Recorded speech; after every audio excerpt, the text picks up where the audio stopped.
Hello everyone. आज की class में आप सभी विद्यार्थियों को मैं बहुत ही इंपॉर्टेंट टॉपिक रिएक्शन मैकेनिज्म, जिसको कि हम क्रियाविधि के नाम से जानते हैं, सीखने वाले हैं हम लोग। और ये टॉपिक इंपॉर्टेंट केवल इसलिए नहीं है क्योंकि ये चैप्टर इंपॉर्टेंट है, ये टॉपिक इंपॉर्टेंट इसलिए है क्योंकि इस चैप्टर का एप्लीकेशन पूरे ऑर्गेनिक केमिस्ट्री में होना है। Very good evening to everyone. इसके पहले की क्लास लाइव होता, आज हम लोग जिस चैप्टर को पढ़ने जा रहे हैं उस चैप्टर की इंपॉर्टेंस को मैं फील कर रहा था कि जब हम लोग इस चैप्टर को डिस्कस करेंगे, इस चैप्टर को पढ़ना शुरू करेंगे और इस चैप्टर को पढ़ेंगे तो कितना आपका उत्साह का लेवल ज्यादा होगा। और विश्वास मानिए, जब चैप्टर का आज जब लेक्चर आप कंप्लीट करेंगे, आज का जो टॉपिक है वो टॉपिक नहीं बल्कि अपने आप में एक बहुत बड़ा चैप्टर है और वो है रिएक्शन मैकेनिज्म। रिएक्शन मैकेनिज्म क्रियाविधि हम बात करते हैं ऑर्गेनिक केमिस्ट्री में।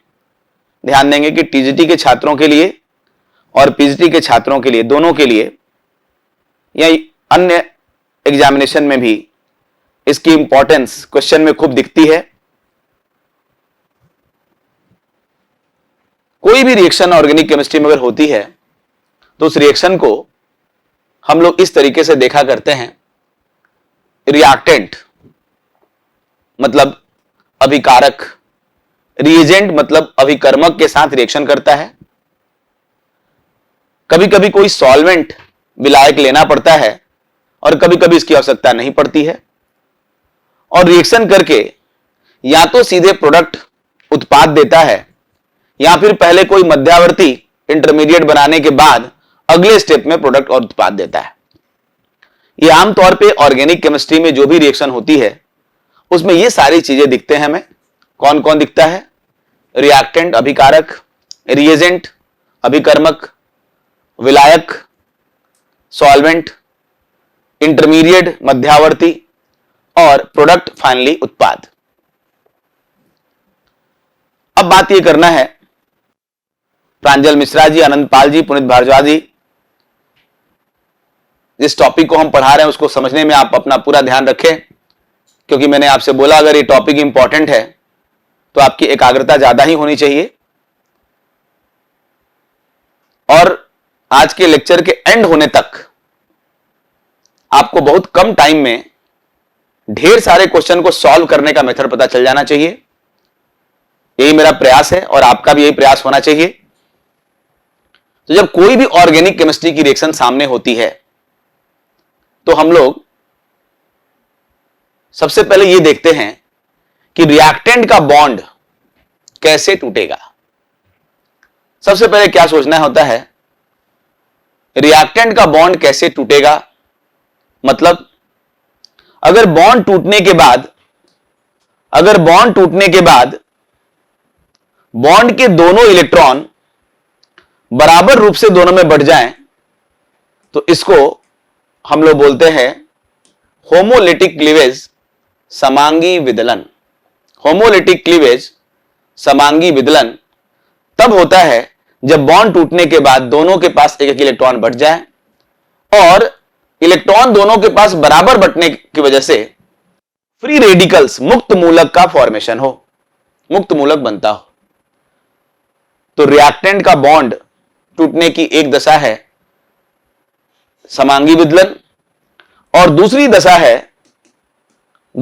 है बॉन्ड टूटने के बाद एक तरफ दोनों इलेक्ट्रॉन आ जाए, माइनस और प्लस आ जाए, हेट्रोलिटिक क्लीवेज, विसमांगी विदलन। तो एक बात है समांगी विदलन और एक बात है विसमांगी विदलन। Heterolytic cleavage, homolytic cleavage.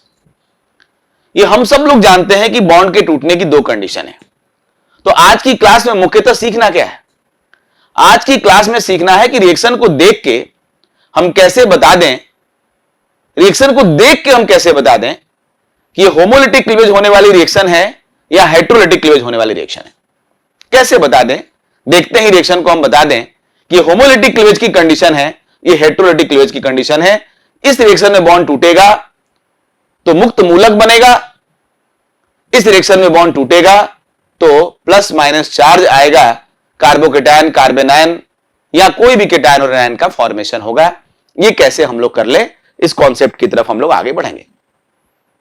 Anil Kumar ji, Anuj Kumar ji, Manisha Sharma ji, reagent के रूप में आमतौर पे हम electrophile, nucleophile, oxidizing agent, reducing agent आमतौर पे इनको यूज करते हैं। इनके अलावा भी बहुत सारे एजेंट यूज करते हैं।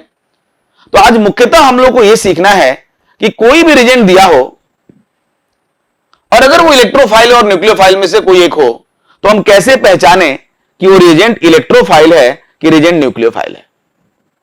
सबसे पहले पहचानना है रिएक्शन को देख करके कि रिएक्टेंट का बॉन्ड कैसे टूटेगा। फिर हमें पहचानना है कि बॉन्ड टूटने के बाद या बॉन्ड टूटने के लिए जो हमने रिएजेंट लिया है, जो अभिकर्मक लिया है, वो अभिकर्मक इलेक्ट्रॉन्स नहीं है, इलेक्ट्रोफाइल है, या नाभिक्स नहीं है, न्यूक्लियोफाइल है। इसको कैसे पहचाने? आप लोग अगर पेपर देखते होंगे तो बहुत सारे प्रश्नों को आपने इलेक्ट्रॉन्स नहीं और नाभिक्स नहीं पर देखा होगा। वो सब आज क्लियर करना है कि देखते ही हम कैसे पहचान जाएं। और यह भी देखना है कि इस रिएक्टेंट के साथ दिया गया रिएजेंट रिएक्शन करेगा कि नहीं करेगा, और करेगा तो उसकी रिएक्टिविटी को बढ़ाने के लिए क्या क्या शर्तें हैं, क्या क्या कंडीशन है। रिएक्टेंट को बदल देने पर कौन सा रिएक्टेंट ज्यादा रिएक्टिव होगा, कौन सा कम रिएक्टिव होगा। रिएजेंट के कंडीशन में क्या चेंज कर दे थोड़ा बहुत तो मैकेनिज्म ही बदल जाए, यह भी हम लोग को देखना है। यहां पे जो सॉल्वेंट है इसका रोल है रिएजेंट की रिएक्टिविटी को बढ़ाना या घटाना।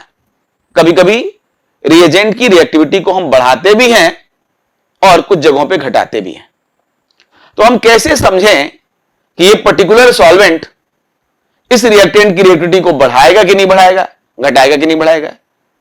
लिया क्यों गया है इस सॉल्वेंट को, इस विलायक का काम क्या है, यह भी हमें समझना है कि सॉल्वेंट कौन सा पोलर है, कौन सा नॉन पोलर है, ध्रुवीय है अध्रुवीय है, कौन सा विलायक प्रोटिक है अप्रोटिक है, प्रोटॉन देने वाला है नहीं देने वाला है।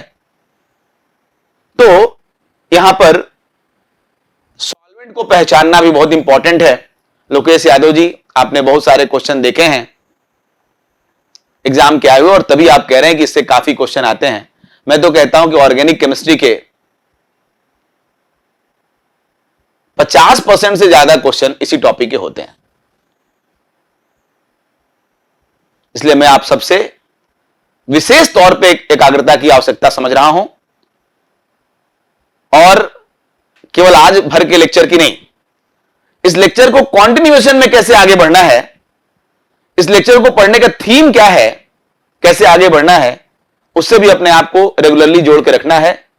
हो सके तो अपनी लाइव क्लासेस आप अगले कुछ दिनों तक अनावरत करते रहें, क्योंकि अब आवश्यकता इस बात की है कि हमारे और आपके बीच में मैक्सिमम इंटरेक्शन के साथ इस टॉपिक को पढ़ा जाए।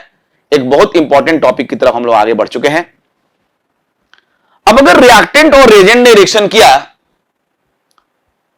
तो अभिकारक और अभिकर्मक की उस अभिक्रिया के बाद क्या सीधे उत्पाद बन जा रहा है या बीच में कोई मध्यावर्ती बन रहा है।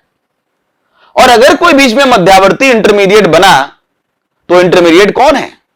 वो इंटरमीडिएट कार्बोकेटायन है, वो इंटरमीडिएट कार्बोनायन है, वो इंटरमीडिएट फ्री रेडिकल है, वो इंटरमीडिएट कार्बीन है, वो इंटरमीडिएट नाइट्रीन है। कौन है वो?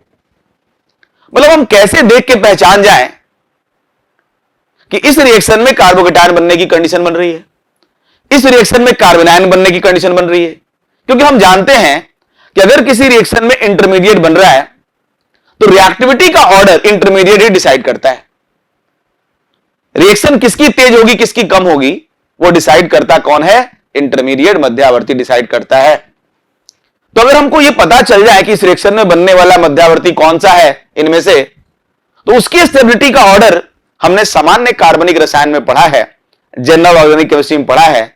हम लोग तुरंत उसको वहां कॉन्सेप्ट को अप्लाई करके और रिएक्टिविटी का ऑर्डर निकाल लेंगे।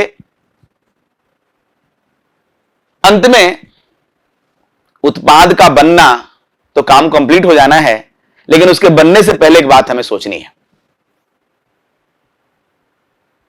उस रिएक्शन की काइनेटिक्स क्या है। अगर उत्पाद ये बना है तो उस रिएक्शन की काइनेटिक्स क्या है। काइनेटिक्स का मतलब उसकी गति की क्या है। वो रिएक्शन की काइनेटिक्स, उसकी रेट केवल एक मॉलिक्यूल पर डिपेंड करता है, यूनिमॉलिकुलर है या बाईमॉलिकुलर है, SN1 है, SN2 है, E1 है, E2 है। तो अगर ऑर्गेनिक केमिस्ट्री के रिएक्शन की मैकेनिज्म को हम लोग को समझना है तो हमें इन पहले बेसिक बात को समझ लेना होगा। आप में से जिन अभ्यर्थियों को यह लगता है कि ऑर्गेनिक केमिस्ट्री में रिएक्शन की बेसिक चीजें हमें नहीं आती, आज सीखने का बड़ा अच्छा संयोग है और हम चाहते हैं कि आपकी पूरी एकाग्रता, पूरा उत्साह के साथ ये क्लास मैं आप तक पहुंचाऊं। तो अब बात ये करनी है कि भाई रिएक्शन की जो मैकेनिज्म होती है वो डिपेंड किन बातों पे करती है। रिएक्शन की मैकेनिज्म की डिपेंडेंस कहां पे है, रिएक्शन की मैकेनिज्म का बेसिक कॉन्सेप्ट कहां पे है, कहां पे है वो कॉन्सेप्ट जिससे कि हम क्रियाविधि को आसान बना सकते हैं, हम इंटरेस्टिंग बना सकते हैं। तो रिएक्शन की जो मैकेनिज्म होती है वो मेनली डिपेंड करती है मेनली डिपेंड्स ऑन फर्स्ट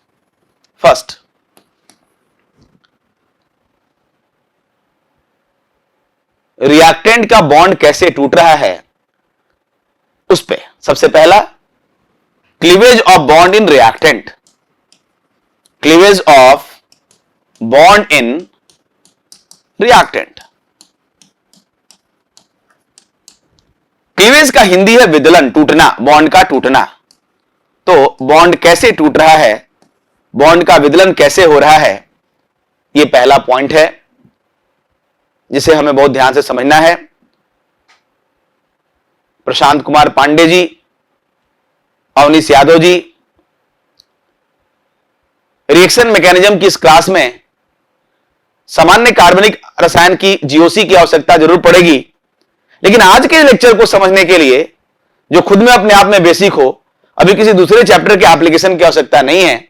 इसलिए आज अपनी एकाग्रता बना के रखें और जब भी आपको मौका मिले तो सामान्य कार्बनिक रसायन को एक बार अच्छे से मेरे क्लास में जैसे सिस्टमेटिकली हम लोगों ने पढ़ा है, हर वैरायटी के क्वेश्चन को लगाते हुए उसको लगाने की कोशिश करें।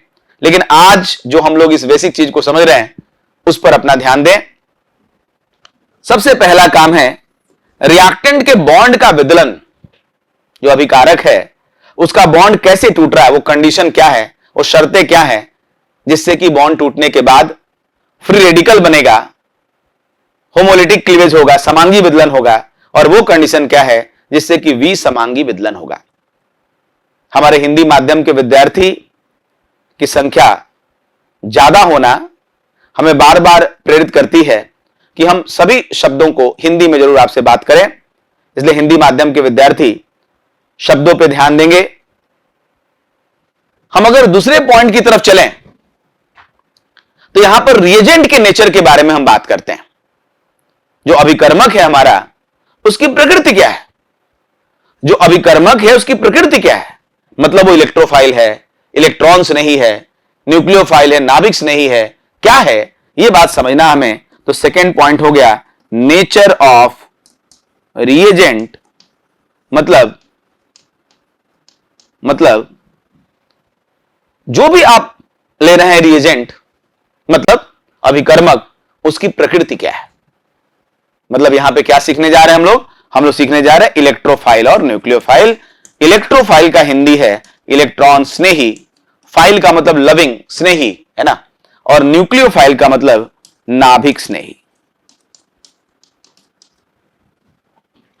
और तीसरा पॉइंट है, अगर किसी रिएक्शन में कोई विलायक लिखा है, सॉल्वेंट लिखा है, तो उस सॉल्वेंट की क्या आवश्यकता है, यह सॉल्वेंट कब कब लिया जाएगा। अगर इसकी जगह यह वाला सॉल्वेंट ले लें तो क्या परिवर्तित हो जाएगा। तो थर्ड पॉइंट है nature of solvent, nature of solvent. Fourth point है चौथा पॉइंट है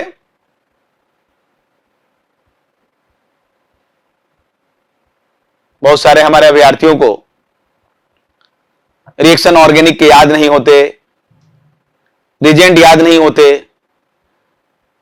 ये मन में इस विचारधारा के साथ पढ़ना पड़ता है और यही रीजन है कि याद होते हुए भी हमें ऐसा लगता है कि याद नहीं है।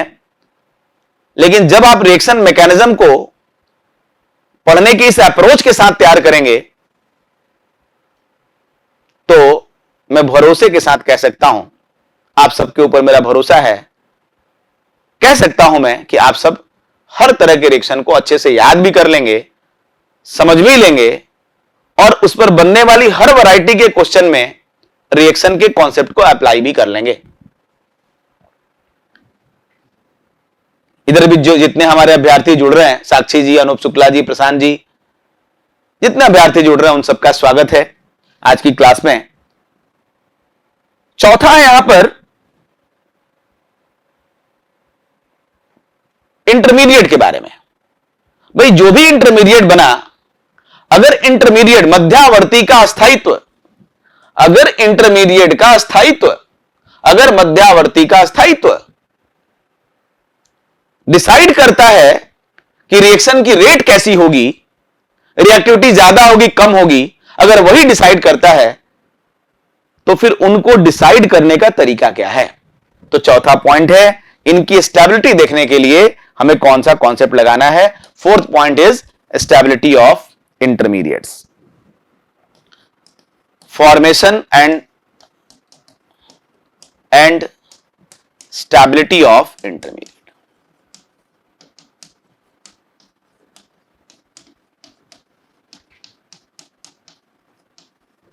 And fifth point is kinetics of the reaction.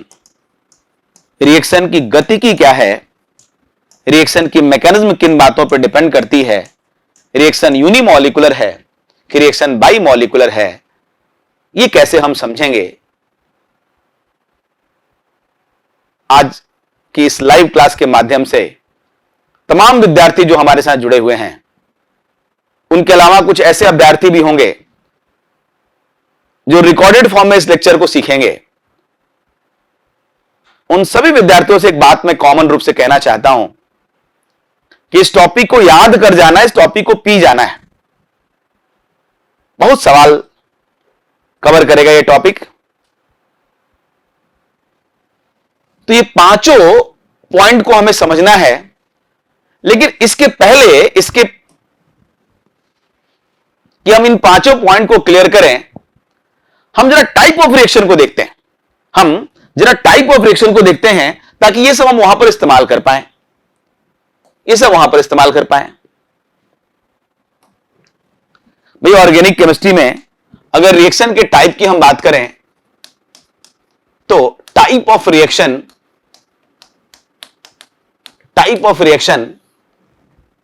हमारे पास सब्स्टिट्यूशन है, जिसको कि हम लोग प्रतिस्थापन रिएक्शन के नाम से जानते हैं। सब्स्टिट्यूशन है, एडिशन रिएक्शन है जिसको कि योगात्मक अभिक्रिया के नाम से जानते हैं। प्रतिस्थापन अभिक्रिया, योगात्मक अभिक्रिया, एलिमिनेशन रिएक्शन, विलोपन अभिक्रिया बोलते हैं इसको, ऑक्सीडेशन, ऑक्सीकरण बोलते हैं इसको, रिडक्शन, अपचयन बोलते हैं इसको।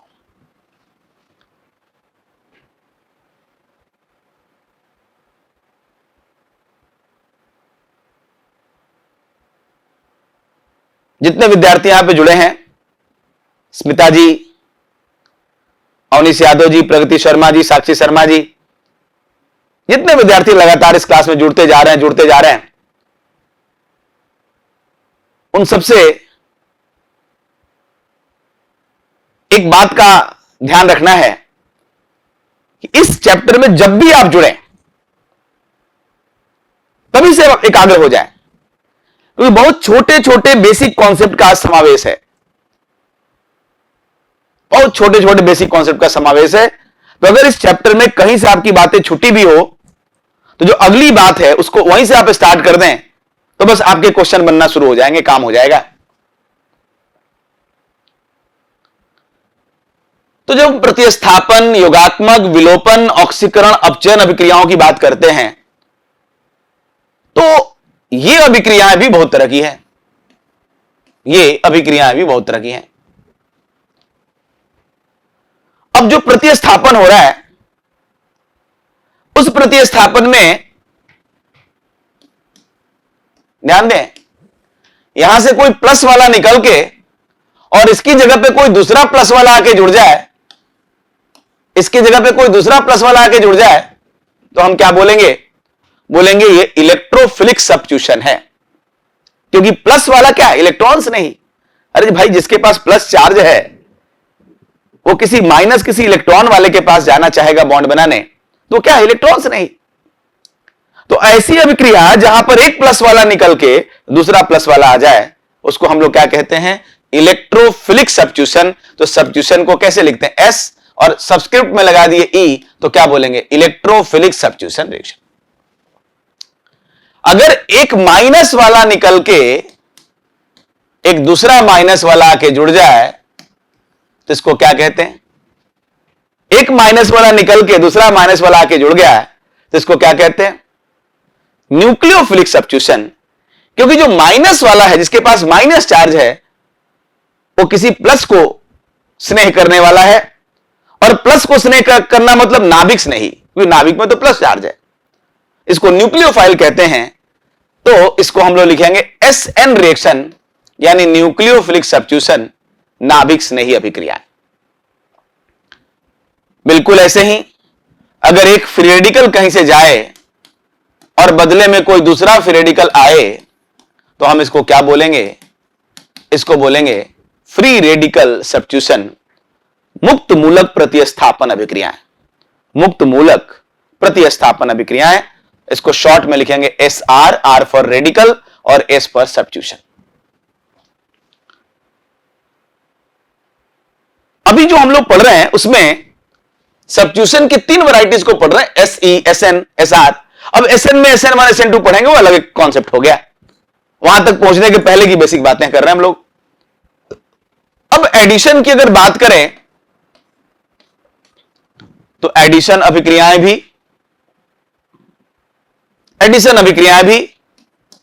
ये आप देखें, जैसे मान लिया कि कोई कंपाउंड है। अब इस कंपाउंड में आपने कोई रिएजेंट लिया AB। इस बॉन्ड को टूटने के बाद प्लस वाला माइनस पे जुड़ गया, माइनस वाला प्लस पे जुड़ गया, एक पाई बॉन्ड टूट के 2 सिग्मा बॉन्ड बन गया, एक पाई बॉन्ड टूटा 2 सिग्मा बॉन्ड बन गया। ऐसी अभिक्रियाएं योगात्मक अभिक्रियाएं हैं। लेकिन ये योगात्मक अभिक्रियाएं इलेक्ट्रोफिलिक भी होती है और न्यूक्लियोफिलिक भी होती है, इलेक्ट्रॉन्स नहीं भी होती और और नाभिक नहीं भी होती है। अब इलेक्ट्रॉन्स नहीं और नाभिक नहीं का क्या मतलब? यहां पे जुड़ तो दोनों रही है भाई। यहां पे तो प्लस वाला निकल के प्लस वाला आ रहा था, यहां पे तो दोनों जुड़ रहा है। जब भी आप रिएक्शन करते हो तो एक ऐसा स्टेप होता है जो रिएक्शन के रेट को डिसाइड करता है, रेट डिटरमाइनिंग स्टेप। अगर उस स्टेप में ये प्लस वाला अटैक करेगा तो इसको हम बोलेंगे इलेक्ट्रॉन्स नहीं, और माइनस वाला अटैक करेगा तो हम बोलेंगे नाभिक नहीं।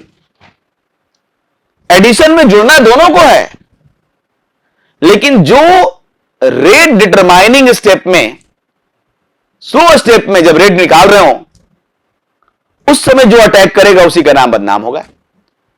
रेट डिटरमाइनिंग स्टेप मतलब इलेक्ट्रोफिलिक एडिशन।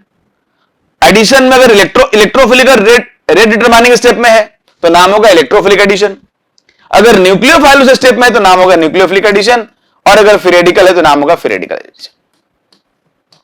इसका मतलब सब्स्टिट्यूशन एडिशन में थोड़ा फर्क है। यहां एक सिग्मा बॉन्ड तोड़ के दूसरा बना देते हैं, यहां एक पाई बॉन्ड तोड़ के 2 सिग्मा बना देते हैं। जब पाई बॉन्ड तोड़ के 2 सिग्मा बनाएंगे तो जोड़ना तो दोनों को है, तो फिर कैसे डिसाइड करें कौन सी मैकेनिज्म है? तो उसका एक ही तरीका है कि अगर इलेक्ट्रोफिलिक कहते हैं आप तो जब हम रेट निकाल रहे थे, जब स्लो स्टेप था तो उसमें इलेक्ट्रोफाइल जुड़ रहा था, और जब न्यूक्लियोफिलिक तो उसमें स्लो स्टेप में न्यूक्लियोफाइल जुड़ रहा था। यह मैकेनिज्म हो रही थी। और elimination reaction, it is reverse of addition reaction, योगात्मक अभिक्रिया का उल्टा। भाई एक पाई बॉन्ड टूट के 2 सिग्मा बन गया, अब 2 सिग्मा तोड़ के 1 पाई बना दो, इट इज विलोपन अभिक्रिया। तो ये अभिक्रियाएं क्या है? विलोपन।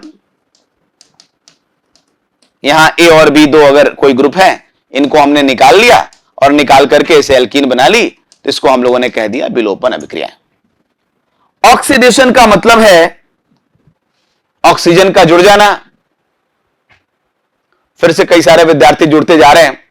स्वदेश श्रीवास्तव जी, कोमल श्रीवास्तव जी, पंकज प्रजापति जी, पुष्पेंद्र वाजपेयी जी, रीमा यादव जी, जय हिंद चौधरी जी, आप सबको मेरा जय हिंद। ऑक्सीडेशन में अगर हम बात करें तो यहां पे ऑक्सीजन का ऐड होना है ना, ऑक्सीजन का ऐड होना, या यूं कहिए कि हाइड्रोजन का रिमूव होना, और रिवर्स यहां ऑक्सीजन का रिमूव होना और हाइड्रोजन का ऐड होना, यह क्या कहलाता है? रिडक्शन, है ना। यहां पर हम हाइड्रोजन को ऐड करते हैं और ऑक्सीजन को रिमूव करते हैं, और ऊपर वाले में ऑक्सीजन को ऐड करते हैं और हाइड्रोजन को रिमूव करते हैं। तो आज हम लोग क्या करना है, कोई अभिक्रिया, कोई चैप्टर शुरू करें तो शुरू करने से पहले एक दिमाग में कॉन्सेप्ट बन जाए कि कहां पर ये वाली अभिक्रिया होगी, कहां पर ये वाली होगी, कहां पर ये वाली, कहां पर ये होगी, कहां पर कौन सी होगी। तो अब उसके लिए क्या करना हम लोग को, ये स्क्रीन के इस पेज को मैं ऊपर कर देता हूं ताकि जब आवश्यकता पड़े तो फिर इसको हम लोग स्क्रॉल करके एक बार देख लें। अब हमारे पास मैकेनिज्म कौन कौन सी है जिनको कि देखना है। हमारे पास जो मैकेनिज्म्स हैं, चैप्टर वाइज देखें तो हमारा ऑर्गेनिक केमिस्ट्री का जो चैप्टर है, पहला चैप्टर एल्केन। हां जी, अगला चैप्टर हो गया एल्कीन, एल्काइन, ये सब हाइड्रोकार्बन हो गए एलिफेटिक, और ये एरोमेटिक। हैलोएल्केन, जब आप 3 लोन पेयर ऐसे बना देते हैं तो एक हैलोएल्केन बन जाता है, क्योंकि हाइड्रोजन के पास 7 इलेक्ट्रॉन है, 7 में 6 आप बचा दिए और एक बॉन्ड बना दिए, यानी हाइड्रोजन ही है। अल्कोहल, एल्डिहाइड और कीटोन, एसिड और उसके डेरिवेटिव्स, अमाइंस, नाइट्रोसाइनो कंपाउंड, आयरन वाले कंपाउंड, ये सब हमारे चैप्टर्स हैं।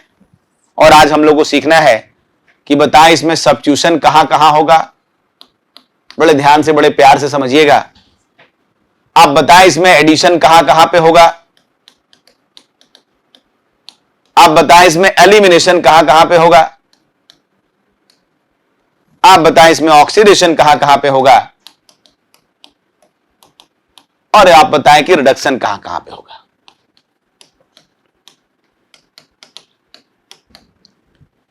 और अगर सब्स्टिट्यूशन होता है तो एसएन होगा कि एसई होगा कि एसआर होगा। एडिशन में भी ऐसे ही।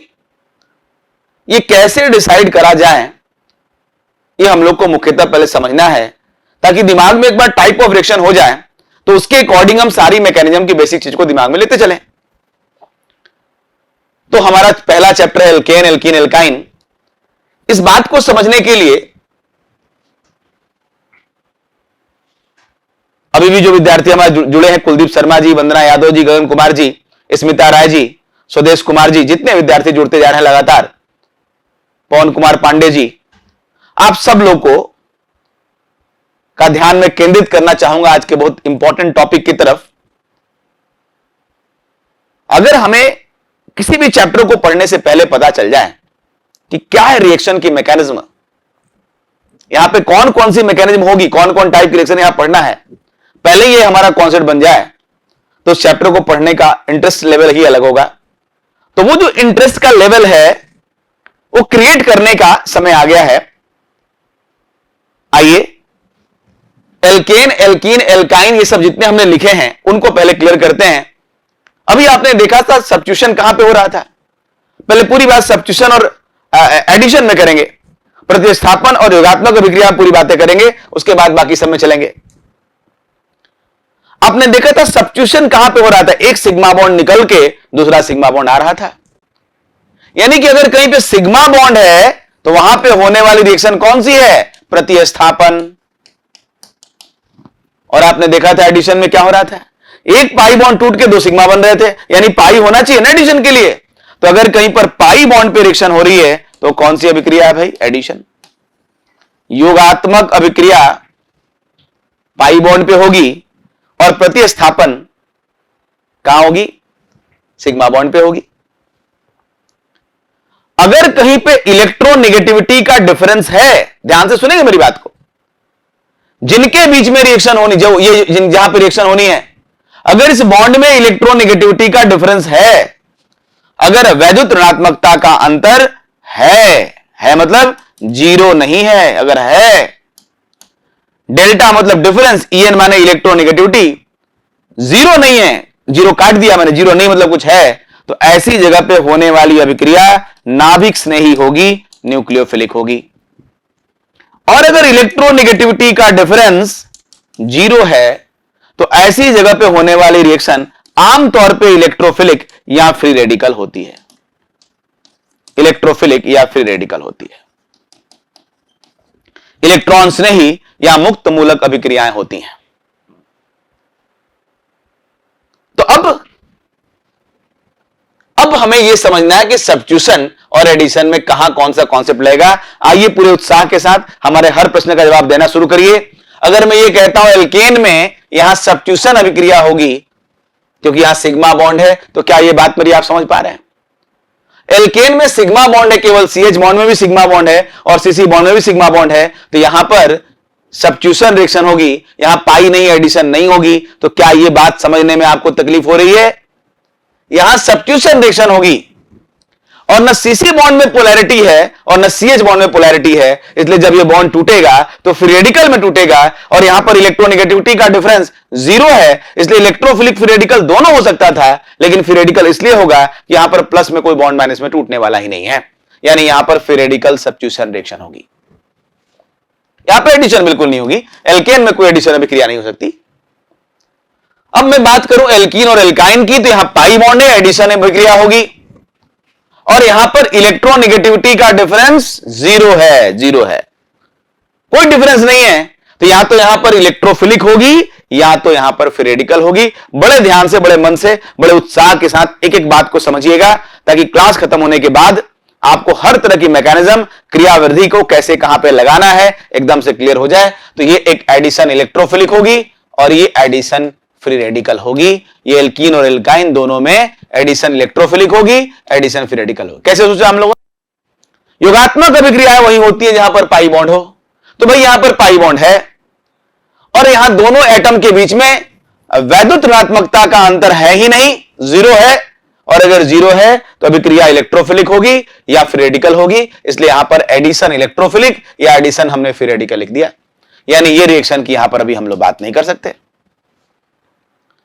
अब मैं बात करूं बेंजीन पे होने वाले अभिक्रियाओं की, तो बेंजीन अपने पाई बॉन्ड को दिखा के, बेंजीन अपने पाई बॉन्ड को दिखा के इलेक्ट्रोफाइल को फंसा तो देता है, अपने पाई के इलेक्ट्रॉन को दिखा के इलेक्ट्रोफाइल को फंसा तो लेता है, लेकिन रेजोनेंस से मजबूर है, रेजोनेंस करके वो अस्थायी हो चुका है, इसलिए इसके जो पाई बॉन्ड है वो रिएक्शन में भाग नहीं लेते, भाग लेते हैं।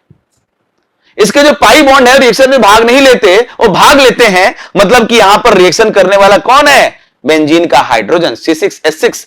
अगर ये H+ निकलेगा तो ऑब्वियस है यहां पर कोई प्लस वाला आके जुड़ेगा, इसलिए बेंजीन में पाई बॉन्ड रहते हुए भी रिएक्शन नहीं करते, इसलिए यहां पे सब्स्टिट्यूशन होता है क्योंकि रिएक्शन सिग्मा बॉन्ड पे हो रही है और चूंकि प्लस वाला निकल रहा है तो प्लस वाला आके जुड़ता है। यहां पर इलेक्ट्रोनेगेटिविटी का डिफरेंस नहीं है तो इलेक्ट्रोफिलिक रिएक्शन यहां पर होती है। बड़े मन से जितने विद्यार्थी जुड़ते जा रहे हैं, आकांक्षी वर्मा जी, प्रंजुल पांडे जी, कुमकुम चौहान जी, मैं जिनका मैसेज पढ़ रहा हूं नहीं पढ़ रहा हूं, साक्षी शर्मा जी, सभी को मैं बताने की कोशिश कर रहा हूं बड़े मन से, बड़े उत्साह के साथ, बड़ी एनर्जी के साथ आज की इस क्लास को अपने दिमाग तक सेट करना है। फिर देखिए आनंद, क्लास के अंत तक क्या आनंद आता है। तो यहां जो बेंजीन है इसमें पाई बॉन्ड है, यहां बेंजीन में पाई बॉन्ड है, लेकिन वो पाई बॉन्ड रिएक्शन में पार्टिसिपेट नहीं करता, अपनी तरफ इलेक्ट्रोफाइल को अट्रैक्ट कर लेता है। अट्रैक्ट कर लिया तो रिएक्शन इलेक्ट्रोफिलिक हुई, लेकिन फाइनली रिएक्शन में H निकलता है और इलेक्ट्रोफाइल आता है, इसलिए इलेक्ट्रोफिलिक सब्स्टिट्यूशन हुआ। तो कॉन्सेप्ट क्या था? अगर सिग्मा बॉन्ड पे रिएक्शन होगी तो सब्स्टिट्यूशन, अगर पोलैरिटी नहीं है, CH बॉन्ड में पोलैरिटी नहीं है, भले डिफरेंस है, पोलैरिटी नहीं है, तो यहां पर कौन सी रिएक्शन होगी? इलेक्ट्रोफिलिक। अब ये जो हैलोएल्केन है, ये जो हैलोएल्केन है, इस हैलोएल्केन में सिग्मा बॉन्ड है, सिग्मा बॉन्ड। भाई अगला चैप्टर कौन सा पढ़ने जा रहे हैं हम लोग? हाइड्रोकार्बन के बाद हैलोएल्केन। तो हैलोएल्केन में कौन सा बॉन्ड है? Sigma bond. सब्स्टिट्यूशन होगा, सब्स्टिट्यूशन होगा। और देखो इलेक्ट्रोनेगेटिविटी का डिफरेंस है ना कार्बन हाइड्रोजन में, तो यहां पर डिफरेंस जीरो नहीं है, मतलब है, तो रिएक्शन न्यूक्लियोफिलिक होगी, न्यूक्लियोफिलिक होगी। अल्कोहल में भी वही हाल है, सिग्मा बॉन्ड है R और O में, इलेक्ट्रोनेगेटिविटी का अंतर है, जीरो नहीं, अंतर है, न्यूक्लियोफिलिक होगी। यहां पाई बॉन्ड है तो एडिशन करना पड़ेगा, योगात्मक अभिक्रिया करना पड़ेगा, और यहां भी इलेक्ट्रोनेगेटिविटी का अंतर है, अगर अंतर है तो यहां भी न्यूक्लियोफिलिक होगी। मेरी बात समझ में आपको आ रहा है? इलेक्ट्रोनेगेटिविटी का अंतर है तो एडिशन में भी न्यूक्लियोफिलिक और सब्स्टिट्यूशन में भी न्यूक्लियोफिलिक, और नहीं है तो या तो इलेक्ट्रोफिलिक या तो फेरिडिकल है, तो दोनों। अब देखें, ये कार्बोक्सिलिक अम्ल नहीं है, कार्बोक्सिलिक अम्ल भी है और उसके सारे डेरिवेटिव्स की बात हो रही है। तो यहां पे अगर रिएक्शन हम करते हैं, इट विल बी एडिशन, और इलेक्ट्रोनेगेटिविटी का डिफरेंस है तो एडिशन न्यूक्लियोफिलिक, और अगर यहां पे करते हैं तो सब्स्टिट्यूशन न्यूक्लियोफिलिक, और कभी कभी दोनों मिला देते हैं तो addition followed by substitution, elimination, इस तरह की रिएक्शन की मैकेनिज्म होती है, उस पर बड़े डिटेल में आपसे हम बात करेंगे। और ये सामान्य तौर पे ऐसे हम लोग कॉमनली डिस्कस करने वाला अभिक्रियाएं नहीं है, यहां बड़ा आवश्यकता है।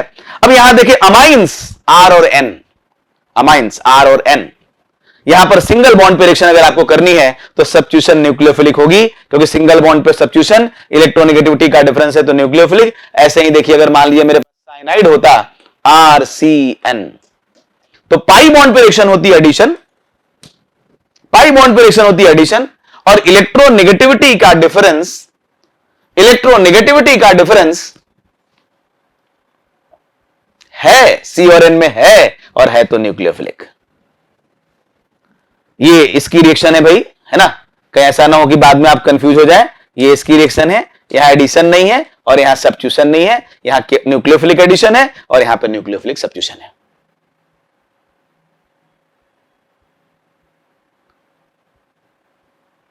हम लोगों ने एडिशन और सब्स्टिट्यूशन अभिक्रियाएं कहां होती हैं, कैसी होती हैं, उस कॉन्सेप्ट तक अपने आप को ले जाने में सक्सेसफुल हो गए। अब बात करते हैं विलोपन। भाई प्रतिस्थापन में क्या होता है? प्रतिस्थापन में एक निकल के गया, उसकी जगह दूसरा आ गया, एक किराएदार गया, उसकी जगह दूसरा आ गया। और विलोपन में अपने ही नहीं जाता, वो खुद तो जाता ही है, बगल वाले पड़ोसी को भी लेके जाता है। अपने तो जाता ही है, साथ में पड़ोसी को भी लेके जाता है। जब दो सिग्मा बॉन्ड टूटते हैं और एक पाई बॉन्ड बनता है तो विलोपन होता है। तो भाई देखिए, जिसको खुद भागने की आदत पड़ी होगी, जिसको खुद निकलने की आदत पड़ी होगी, वही ना एक दिन अपने साथ पड़ोसी को भी लेके भागेगा। जिसको खुद निकलने की आदत पड़ी होगी, वही ना एक दिन अपने साथ पड़ोसी को भी लेके भागेगा।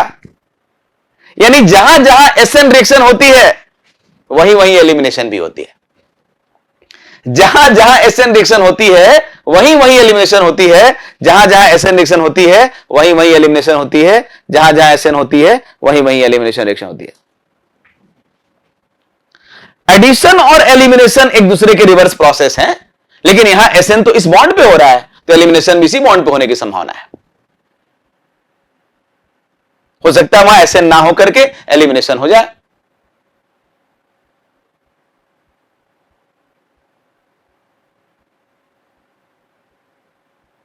कार्बोक्सिलिक एसिड में अगर इस बॉन्ड पे अभिक्रिया होगी तो एडिशन होगी, और इस बॉन्ड पे एसएन होगी। अभी हम बहुत डिटेल में बात करेंगे आपसे। चलें, यह बात तो हम लोग को समझ में आ गया कि एडिशन कहां होगा, सब्स्टिट्यूशन कहां होगा, एलिमिनेशन कहां होगा। फिर से बोलते हैं, ध्यान से सुनेंगे। एसएन रिएक्शन मतलब एक निकल के गया और उसकी जगह पे दूसरा न्यूक्लियोफाइल आ गया। मैं फिर से समझाता हूं, बड़े मन से समझिएगा। ये देखें आप, मैंने सोडियम हाइड्रोक्साइड की रिएक्शन कर दी इस हैलो एल्केन के साथ। तो भाई ये Cl निकला और निकलने के बाद ये OH आके अटैक कर गया। ये Cl निकला और इसको निकलने के बाद OH आके इस कार्बन पर अटैक कर गया। तो क्या है? प्रतिस्थापन, सब्स्टिट्यूशन। लेकिन अगर इस Cl को ये Na+ ले गया और ये OH आके नहीं अटैक किया, ये OH बगल वाले पड़ोसी H को लेके चला गया, तब इसी को क्या कहोगे आप? कहोगे एलिमिनेशन। यानी यही NaOH कभी प्रतिस्थापन करता है तो कभी एलिमिनेशन करता है। तो जहां प्रतिस्थापन होगा SN, वही ना एलिमिनेशन होगा। कंडीशन बदल जाती है, कभी रिएक्टेंट बदलता है, कभी रिएजेंट बदलता है, कभी उसका टेम्परेचर प्रेशर की कंडीशन बदल जाती है, लेकिन चीज तो वही है। और मजेदार बात, अगर ये OH इस कार्बन पे अटैक करा, ध्यान देंगे, अगर ये OH इस कार्बन पे अटैक करा, इस कार्बन पे, तो इसको कहेंगे न्यूक्लियोफाइल, नाभिक स्नेही, क्योंकि जहां प्लस चार्ज है वहां जा रहा है। और अगर यही बेस, यही NaOH अगर पड़ोस वाले H को लेके भाग गया, तब इसको कहेंगे बेस, तब इसको क्षार कहेंगे, बेस कहेंगे, और उस समय मैकेनिज्म का नाम होगा एलिमिनेशन। इसी सोडियम हाइड्रोक्साइड को दोनों काम करना है। अब रिएक्शन में जैसा करेगा वैसा नाम होगा। तो हम कैसे समझें, देख के कैसे समझें कि यहां प्रतिस्थापन होना है, क्या कंडीशन बदलेगी तो एलिमिनेशन हो जाएगा, विलोपन हो जाएगा, यह सब सीखना है बहुत सिस्टमेटिकली, बहुत इंटरेस्टिंग तरीके से। और मैंने कहा था कि जीओसी बढ़िया से पढ़ लीजिए। बहुत क्वेश्चन हम लोग लगाए जीओसी के, सारे एग्जामिनेशन के आए हुए क्वेश्चन लगाए, और अब उनको अप्लाई करने का सही वक्त आ गया है। तो अब क्या बात करनी थी कि हमें यह तय होगा कि सब्स्टिट्यूशन कहां है, एडिशन कहां है, एलिमिनेशन कहां है। अब तय करना है ऑक्सीडेशन, ऑक्सीकरण कहां है, अपचयन कहां है। ये क्लास जब मैं ऐप पे लाइव ले रहा हूं और आप लोग के कमेंट जो लगातार ऐप पे मिल रहे हैं और जिस तरह का उत्साह दिख रहा है, एक्साइटमेंट दिख रहा है, मुझे बिल्कुल समझ में आ रहा है कि आप बहुत एकाग्र होकर और बहुत मस्ती के साथ इस चैप्टर को सीखने का प्रयास कर रहे हैं। और यही सकारात्मक तरीका पढ़ने का है। और जो लोग इस तरह से सकारात्मक भाव से अपना काम करते हैं, उन्हें हमेशा से सफलता मिलती रही है।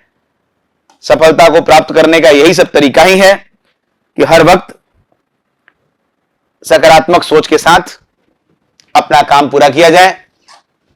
अब मैं आपको ऑक्सीडेशन रिडक्शन की तरफ ले चलता हूं। ऑक्सीडेशन रिएक्शन, रिडक्शन रिएक्शन की हम बात करें, पहले ऑक्सीडेशन की बात हो जाए।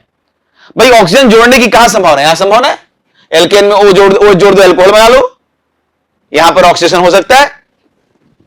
एल्कीन में और एल्काइन में ऑक्सीडाइज कर सकते हो आप, इसको एल्डिहाइड बना दो, कीटोन बना दो, एसिड बना दो, ऑक्सीजन जोड़ सकते हो। बेंजीन को भी ऑक्सीडाइज कर सकते हो आप, हेलो एल्केन को भी ऑक्सीडाइज कर सकते हो, एल्डिहाइड कीटोन बना सकते हो, अल्कोहल को भी एल्डिहाइड एसिड बना सकते हो,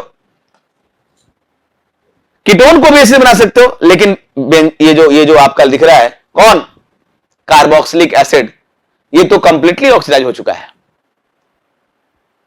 ये तो कार्बोक्सिलिक एसिड बन गया, अब इसमें ऑक्सीजन जोड़ने की गुंजाइश नहीं है। बस यही एक ऐसा है जिसको आप ऑक्सीडाइज नहीं कर सकते हो, बाकी सबको कर सकते हो, सबको कर सकते हो। यानी कार्बोक्सिलिक एसिड चैप्टर में ऑक्सीडेशन नहीं पढ़ना है। ऐसे ही जहां पे हाइड्रोजन जुड़ चुका हो मैक्सिमम, जहां पे हाइड्रोजन जुड़ चुका हो मैक्सिमम, अब हाइड्रोजन जुड़ने की गुंजाइश नहीं है, वहां पे रिडक्शन नहीं हो सकता है। जैसे एल्केन में अब कहां जोड़ पाओगे हाइड्रोजन आप, यानी एल्केन में अपचयन की कोई गुंजाइश नहीं है। और यही सेम बात अमाइन में है। देखो कार्बन के 4 बॉन्ड बन गए, नाइट्रोजन के 3 बॉन्ड बन गए, अब यहां हाइड्रोजन नहीं जुड़ सकता, यानी यहां पर भी रिडक्शन नहीं हो सकता, और बाकी सब जगह पे रिडक्शन होगा। आप एल्कीन को एल्काइन को रिड्यूस करके एल्केन बना सकते हो। देखो इन दोनों, इसको रिड्यूस करके ये बना सकते हो, इसको रिड्यूस करके ये और ये बना सकते हो, है ना। इसको रिड्यूस करके ये बना सकते हो, इसको रिड्यूस करके ये बना सकते हो, इसको रिड्यूस करके ये बना सकते हो, ये भी बना सकते हो, इसको रिड्यूस करके ये भी और ये भी बना सकते हो। ऐसे ही आप ऊपर की तरफ रिड्यूस करके जा सकते हो और नीचे की तरफ ऑक्सीडाइज करके आ सकते हो। अब आप देखें ध्यान से, आज जो हम लोग पढ़ रहे हैं ना, वो केवल विशेष तरह का एक ट्रिक नहीं है। ऑर्गेनिक केमिस्ट्री को पढ़ने का जो सबसे बेहतरीन तरीका है वो है, ऑर्गेनिक केमिस्ट्री को सीखने का, फील करने का वो तरीका है। और ये कोशिश करनी है कि हर क्लास में इस तरीके को हम जिंदा रखें। और ये सब आपकी एकाग्रता, आपके उत्साह पर डिपेंड करता है। चलें, हम आपको समझाने की कोशिश कर रहे हैं। आप अगर एल्केन चैप्टर पढ़ने जा रहे हैं तो पहले की तरह चैप्टर पढ़ने के बाद, चैप्टर का नाम लिखने के बाद अभिक्रियाएं लिखना शुरू नहीं कर रहे हैं आप। एल्केन चैप्टर लिखते ही समझ गए भैया यहां पर केवल दो तरह की अभिक्रियाएं पढ़नी है। एक अभिक्रिया ऐसी होगी जो फ्री रेडिकल सब्स्टिट्यूशन होगा और एक अभिक्रिया ऐसी होगी जो ऑक्सीडेशन होगा। जैसे आप एल्कीन और एल्काइन चैप्टर में गए तो समझ गए यहां पर हमको इलेक्ट्रोफिलिक एडिशन अभिक्रिया पढ़ना है, फ्री रेडिकल एडिशन अभिक्रिया पढ़ना है, यहां पर ऑक्सीडेशन पढ़ना, रिडक्शन पढ़ना है। ऐसे ही आप हैलो एल्केन चैप्टर में गए तो पहले समझ गए नाभिकीय प्रतिस्थापन अभिक्रिया पढ़नी होगी, और जब यह पढ़नी होगी तो साथ में विलोपन पढ़नी होगी, और उसका ऑक्सीकरण पढ़ना होगा, उसका अपचयन पढ़ना होगा। यानी हर चैप्टर में जाते ही हम सब लोग तय कर लेते हैं कि यहां पर कौन कौन सी मैकेनिज्म कहां कहां पे पढ़नी होगी। तो पहला कार्य तो यही हो गया। बहुत सारे बच्चों का जो कमेंट पढ़ पा रहा हूं मैं, आकांक्षी जी का, अनिल कुमार जी का, रट्टा मार मार के हम लोग ऑर्गेनिक केमिस्ट्री बहुत पढ़े और बहुत परेशान रहे। आज पहली बार ऐसा लग रहा है कि ऑर्गेनिक केमिस्ट्री कितना इंटरेस्टिंग और कॉन्सेप्चुअल। रियली बस अगले 10 दिन लगातार ऑर्गेनिक केमिस्ट्री की क्लासेज में हमारे साथ आप बने रहिए। फिर आप अपने इंटरेस्ट को देखिए, कितने इंटरेस्टिंग व्यक्ति हैं आप, कितना अच्छा समझने वाले व्यक्ति हैं आप। अपने अंदर आप परिवर्तन देखिए। हम लोग को आज ये समझ में आ गया कि ये अभिक्रियाएं कौन कहां पे कौन सी होती है और कौन सी नहीं होती है।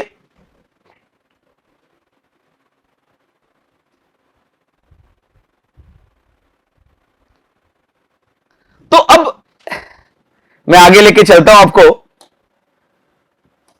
है ना। आज हमारे विद्यार्थियों के कमेंट बहुत ही भावुकता वाले हैं। सबसे अधिक ऑर्गेनिक पढ़ते थे और सबसे कम मार्क्स इसी में आते थे। इस तरह के कमेंट्स में पढ़ पा रहा हूं आपकी स्क्रीन पे। तो भाई बात यहां पर क्या कर रहे हैं हम लोग, हमारे में से बहुत सारे अभ्यर्थियों को इस तरह से जब कभी कोई अभिक्रिया दी जाती है तो उनको लगता है कि कुछ ऐसा है रट्टा मारने का काम जो हम नहीं कर पाए हैं, इसलिए इस तरह की अभिक्रिया याद नहीं हो रही है। आपसे पूछा गया what happen when alkene is reacted with NaOH, क्या होगा अगर एल्कीन की रिएक्शन NaOH से कर दें तो। क्या होगा अगर एल्कीन की रिएक्शन NaOH से कर दें तो कई लोग तो एकदम शांत, भाई ये तो याद नहीं हमको। और कई लोगों ने मजे ले लिए इस रिएक्शन में। कैसे? भाई हमको पता है यहां पर पाई बॉन्ड एडिशन होगा, यहां पर इलेक्ट्रोनेगेटिविटी का डिफरेंस नहीं है, इलेक्ट्रोफिलिक होगा। तो यहां पता है इस पर रिएक्शन करने के लिए पहले मुझे इलेक्ट्रोफाइल चाहिए, और सर ने जो रिएजेंट दिया है NaOH, इसमें सोडियम तो आयनिक बॉन्ड बनाने वाला है। आयनिक बॉन्ड बनाने वाला हमारे यहां ऑर्गेनिक केमिस्ट्री में काम की चीज नहीं है। मेटल है ना, मेटल बस आयनिक बॉन्ड बनाता है। OH माइनस लेना है जो कोवेलेंट बॉन्ड बना सकता है। इस NaOH में जो काम का रिएजेंट है OH माइनस है, और जिसके पास माइनस है वो कहां जाएगा? प्लस के पास, नाभिक से नहीं। ये क्या है? न्यूक्लियोफाइल।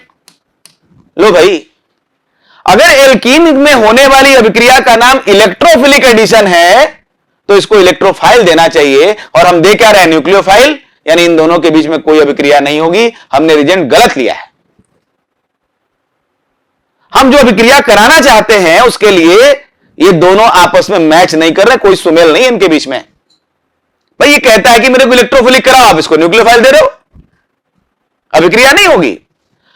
अब इसी में से किसी विद्यार्थी के पास ये रिएक्शन आ गई, ये देखिए मेथिल मैग्नीशियम ब्रोमाइड, बड़ा इज्जत के साथ इनका नाम लिया जाता है। इस अभिकर्मक का नाम है ग्रिग्नार्ड अभिकर्मक, नाम सुना होगा आप लोगों ने, ग्रिग्नार्ड सीरीजन बोलते हैं इसको।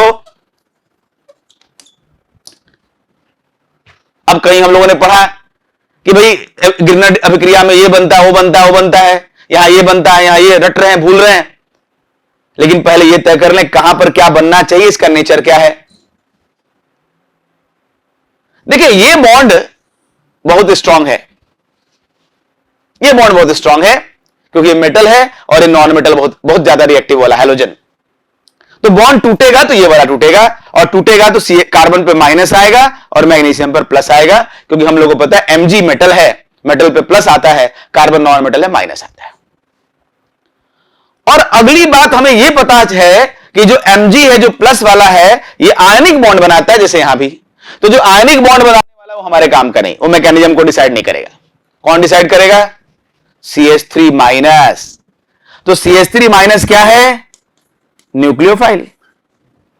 CH3 माइनस क्या है? न्यूक्लियोफाइल। अब न्यूक्लियोफाइल इसको चाहिए क्या? ये तो करता है इलेक्ट्रोफिलिक एडिशन रिएक्शन, और दे क्या रहे हो? न्यूक्लियोफाइल। तो क्या एल्कीन की रिएक्शन इस ग्रिग्नार्ड अभिकर्मक से होगी? नहीं। ये एल्कीन इस ग्रिग्नार्ड अभिकर्मक को देख के मुस्कुराएगा लेकिन बॉन्ड नहीं बनाएगा, मुस्कुराएगा लेकिन बॉन्ड नहीं बनाएगा, अभिक्रिया नहीं करेगा, क्योंकि जिसको इलेक्ट्रोफिलिक एडिशन करना है उसको रिएजेंट के तौर पे न्यूक्लियोफाइल दे रहे हो तो अभिक्रिया नहीं होगी। हम रिएक्शन क्यों याद करते हैं बहुत सारा जानते हैं आप? हम रिएजेंट देख करके इलेक्ट्रोफाइल न्यूक्लियोफाइल नहीं समझ पाते, हम कौन किसका सुटेबल है कौन सुटेबल नहीं ये भी नहीं समझ पाते, अभिक्रिया को अभिक्रियाओं की तरह याद करते रहते हैं। और यही वजह है कि हम याद करते हैं और केवल याद ही करते रहते हैं।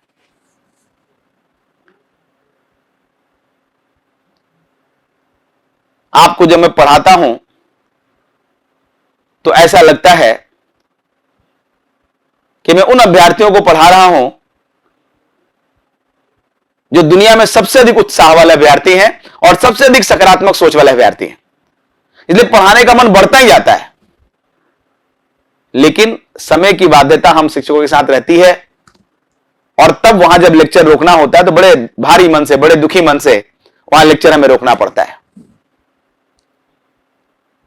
तो अब हम लोग अगले चरण में, इसी लेक्चर के अगले चरण में सीखने जा रहे हैं कि कोई रिएक्शन को देख के कैसे बता दें कि यहां होमोलिटिक क्लीवेज होगा कि हेटेरोलिटिक क्लीवेज होगा।